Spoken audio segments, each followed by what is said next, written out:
Now students, we have to calculate the potential energy of a system for 2 point charges, right?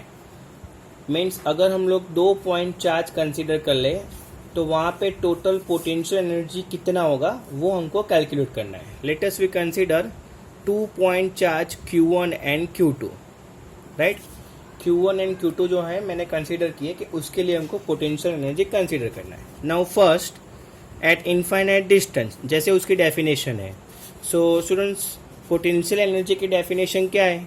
So potential energy is equivalent to the, right, उसका symbol है U and U is equivalent to the charge into electric potential, right.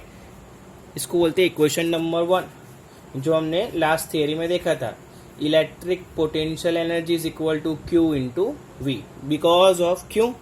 Because V is equivalent to the work done upon charge, right? So work done is equal to V into Q and work done which is equivalent to the electric potential energy.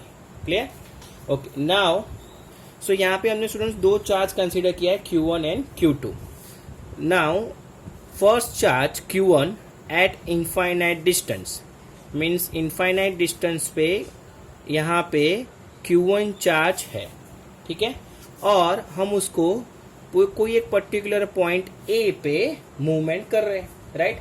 वो movement हम लोग जो students consider कर रहे हैं यहाँ से, तो ये समझ लो कि यहाँ से ये चार्ज जो है वो मूव हो रहा है, राइट, ये पॉइंट पे. तो at distance R, clear. Point means first we can bringing the charge from infinite distance to particular point. So how much work done, how much work done at point A, right, point A. So we have to calculate the work done is equivalent to the, so work done is equal to Q means charge into electric potential. charge कौन सा move है? Q1 into यहाँ पे point P पे कोई potential है students? नहीं है, राइट. ये तो खाली ओनली पॉइंट है, वहां पे कोई इलेक्ट्रिक पोटेंशियल है ही नहीं. इलेक्ट्रिक पोटेंशियल कब होगा? कि वहां पे ऑलरेडी कोई ना कोई पहले से चार्ज है, तो वहां पे इसके अराउंड में इलेक्ट्रिक पोटेंशियल होता है. So electric potential at point A is equivalent to the 0. Clear. So work done for moving the charge from Q1 from infinite location to at particular point, तो वहां पे कितना हुआ? 0, राइट. इसको बोलते हैं equation number 2. Clear. Okay. Now second हम लोग यहाँ पे कंसीडर कर रहे हैं कि ऑलरेडी ये फिगर तो है. अब नाउ Q2 को हम लोग स्टूडेंट्स मूव कर रहे हैं एट पर्टिकुलर पॉइंट B पे, राइट. समझ लो यहाँ पे A पॉइंट पे Q1 चार्ज आ गया क्योंकि हमने इनफाइनाइट डिस्टेंस से उसको मूव किया, राइट. यहाँ से Q1 को हमने कोई एक पर्टिकुलर पॉइंट पे मूव किया था. सो Q1 चार्ज ऑलरेडी प्रेजेंट है A पॉइंट पे. Okay. Now at infinite distance students कौन सा चार्ज होगा? Q2, right. इसको हमको कोई एक पर्टिकुलर पॉइंट B पे मूव करना है. क्लियर. ओके. नाउ यहाँ से वो डिस्टेंस समझ लो,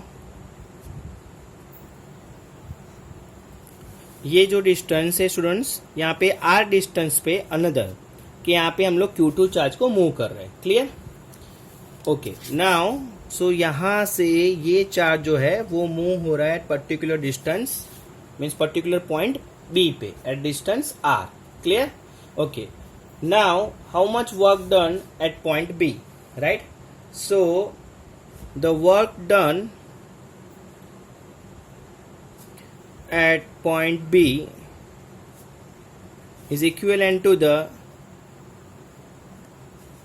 charge into electric potential. Charge कौन सा मूव हो रहा है students? Q2 at point B, तो ये Q2 into electric potential due two point A, because यहाँ पे पॉइंट A पे already students Q1 charge present है. ध्यान से सुनना, यहाँ पे जब ये Q2 चार्ज यहाँ पे मूव हो रहा है तब उसके नजदीक में ऑलरेडी चार्ज Q1 प्रेजेंट है, तो ये चार्ज के हिसाब से इलेक्ट्रिसिटी प्रेजेंट होगी, और जहां पे इलेक्ट्रिसिटी होती है तो उसके नजदीक में इलेक्ट्रिक पोटेंशियल भी होता है, राइट। सो समझ लो कि इन दोनों का डिस्टेंस हम लोग कंसीडर कर रहे हैं R12, क्लियर।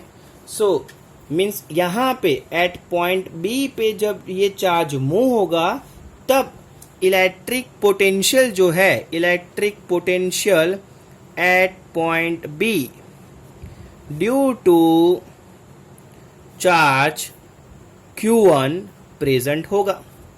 समझ में आया? Electric potential at point B due to charge Q1, because यहाँ पे दूसरा कोई चार्ज है नहीं, अगर होता तो हमको वो भी कंसिडर करना पड़ता, बट एक ही चार्ज है तो उसके हिसाब से यहाँ पे हमको इलेक्ट्रिक पोटेंशियल मिलेगा। फर्स्ट में जब हमने चार्ज मूव किया तब इसके अराउंड कोई भी अनदर चार्ज नहीं था, इसीलिए हमने यहाँ पे इलेक्ट्रिक पोटेंशियल 0 कंसिडर किया था, clear. Okay, so work done is equivalent to the Q2 into V2, right? Electric potential at point B due to charge Q1, right? So into V2, and V means V is equal to work done upon charge, right? Otherwise we have also equation means electric potential is equal to KQ upon R. So हमको ये means electric potential की जगह पे हम लोग ये equation भी use कर सकते। So work done at point B, right, charge into potential, potential यहाँ पे कौन सा है, due to means electric potential at point B due to charge Q1, तो यहाँ पे चार्ज कौन सा आएगा, Q1। So KQ1 upon distance, distance कितना कंसिडर किया students, R12। So total work done students इतना होगा, is equivalent to the KQ1 Q2 upon R12, right. ये वर्क डन आया at point B. So now total work done, so total work done means अगर हमको total work done means potential energy calculate करनी है, right, U is equivalent to the work done work first plus work done 2। Work done 1 कितना है students, 0, and work done 2, so 0 plus KQ1 Q2 upon R12. So there is the potential energy due to 2-point charge is equivalent to the KQ1 Q2 upon R12, right? इतनी potential energy students होगी वहां पे due to 2-point charge। Similarly students, वैसे ही आप 3-point charge के लिए भी 1 by 1 first, second and third, right, वैसे आप कैलकुलेट कर सकते हो, क्लियर।